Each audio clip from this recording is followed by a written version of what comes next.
Mga kapuso, unti-unti nang maaayos ang lagay ng panahon sa Mindanao. Base po sa rainfall forecast ng Metro Weather, iilang lugar na lamang sa Caraga Region, Northern Mindanao, Davao Region, Soc-Sargen, Zamboanga Peninsula at BARMM ang makararanas ng light to moderate rain sa mga susunod na oras. Ayon sa Pag-asa, pawang mga local thunderstorm ang aasahan sa Mindanao ngayong araw. Ang shear line na nagpaulan at nagpabaha sa ilang bahagi ng Mindanao nito pong nakalipas na linggo, sa ilang panig ng Southern Luzon at Visayas ngayon nagpapaulan. Katunayan, nakataas na po ang orange heavy rainfall warning sa Albay, habang yellow rainfall warning naman sa Sorsogon. Pinaalerto ang mga residente mula sa banta ng baha at landslide.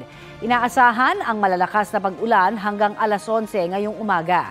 Bukod sa Bicol, apektado rin po ng shear line ang mga probinsya ng Oriental Mindoro, Romblon, Marinduque, Aklan, Capiz at Northern Samar.